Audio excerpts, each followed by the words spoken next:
à Zaguié, au sud de la Côte d'Ivoire. Ce terrain de 3 hectares, une propriété de Biagui Koïta. Il a construit une ferme sur cet espace qu'il a aménagé en 2018. Pourtant, sa première expérience dans l'entrepreneuriat agricole date de 2016. J'avais vraiment la passion de bien faire tout. Malheureusement, pendant ce moment, je travaillais pour un autre employeur. Donc je gérais les deux activités séparément, mais c'était vraiment difficile parce que les équipes sur place n'arrivaient pas à me satisfaire totalement, jusqu'à ce que je fasse faillite et que j'arrête totalement la ferme pour reprendre maintenant ici. Cet échec cuisant ne l'empêche pas de rebondir. Sa nouvelle ferme a déjà fière allure. Dans cet enclos, logent des coqs de race et d'autres espèces de volailles et de caprins. Ces sujets font l'objet d'expériences. Biagui envisage de produire une nouvelle race de poulet assez particulière. Ici, on a un cochin et quelques brahmas et une poule faverolles là-bas. Et là aussi, on a un gros coq cul nu. Ces sujets-là sont là pour un but précis.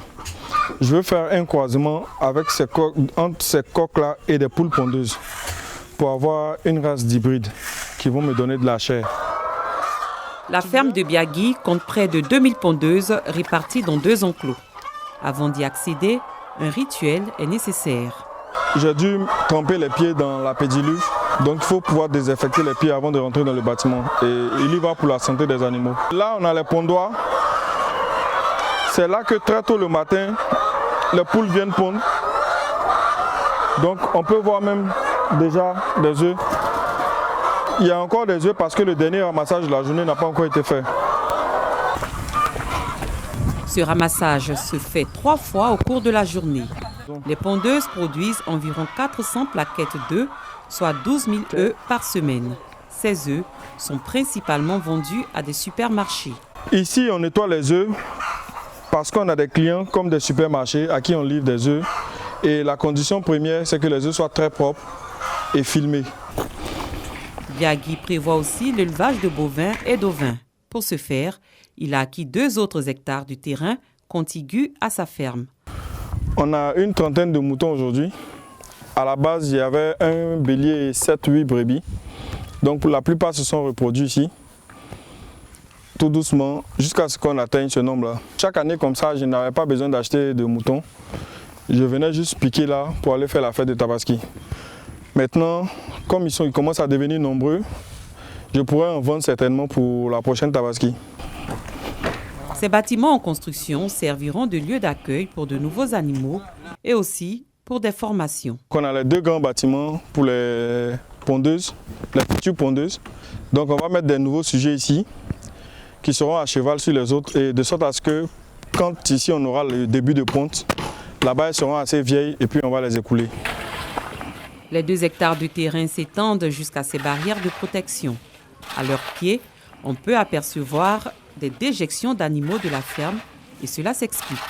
Ici, on a notre compostage en cours. Alors, on a pris nos fientes de poules pondeuses pour venir créer du compost bio pour une future production végétale.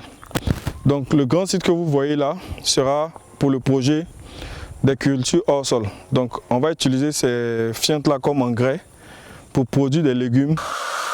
Pour gérer sa ferme, Biagui dispose de 4 employés et 2 stagiaires. La masse salariale s'élève à près de 500 000 francs CFA. Ça fait 3 mois que je suis. Il est très bon, il nous traite à un bon cœur. Tout se passe bien. On arrive à faire des mélanges de traitements. En tout cas, c'est un bon chef. À chaque moment, il est là, bon, il vient nous rendre visite. La visite terminée, Biagui embarque pour la ville. Il est là pour moi. Donc, pardon, va avec les autres. Vous allez attacher les œufs pour mettre dans la voiture pour que je puisse prendre ton parti. D'accord. Allez-y. Il doit sillonner les espaces commerciaux qui l'approvisionnent en œufs. L'idée est de s'assurer de la satisfaction des clients. Il prend aussi avec lui des œufs qu'il doit emballer pour une prochaine livraison. Bien avant de regagner la ville, Biagui fait une escale à quelques kilomètres de sa ferme. Ici, il mène une activité de pisciculture. Sur cette étendue d'eau, Biagui prépare une production d'un peu plus d'1 tonne de poissons, bientôt disponibles sur le marché. Ici, on a les alevins. Donc, quand on commence ici à les faire grandir, progressivement, on les met dans les grandes cages là-bas pour l'engraissement. Et au bout de 6 mois, on a du bon poisson bien frais à offrir à nos clients. On a 3 types de poissons. Au niveau des carpes, on a les carpes rouges et on a les carpes dites chinoises, mais c'est des carpes, c'est le tilapia, on va dire. Et aussi, on a le mâchoiron. Au début, on a commencé avec 4 cages flottantes. Aujourd'hui, nous sommes autour de 16 cages. Biagui a dû tout laisser pour se consacrer à l'élevage. Le dernier poste qu'il a occupé était rémunéré à plus de 850 000 francs CFA. Il disposait également d'une voiture de service et d'une dotation en carburant de 200 000 francs CFA. Tous ces avantages ne l'ont pas empêché de se consacrer à sa passion. Ce qu'il me fallait, c'était cette vie-là, cette vie de campagne où je suis au four au moulin pour faire de la production et tout, parce que c'est au-delà de la passion. Déjà, comme j'avais une bonne base en marketing, j'ai pu faire des prospections, avoir des clients, j'ai même des clients des supermarchés comme clients. Donc le côté commercial, il n'y a pas de problème puisque moi-même j'assure ce volet-là. Et donc le plus important pour moi aujourd'hui, c'est la production. Il faut que je puisse optimiser la production pour que le business puisse être assez rentable. Commune de Bingerville, à une trentaine de kilomètres de la ferme d'Azagui. Dans ce supermarché, Biagui est le principal fournisseur d'œufs. La qualité de ses produits fait la différence. Ses œufs sont irréprochables parce que depuis qu'on a commencé à travailler avec lui, vraiment ça se comporte très bien. Lorsque les clients viennent, ce sont ses œufs d'abord que les gars demandent et après on demande pour les autres. Donc on a décidé de rester uniquement avec lui puisque la qualité et puis également la forme de ses produits, c'est bien emballé, c'est toujours bien présenté. La journée de Biagui s'achève ainsi. Il doit à présent rejoindre le domicile familial où une autre tâche l'attend, s'occuper des commandes des clients.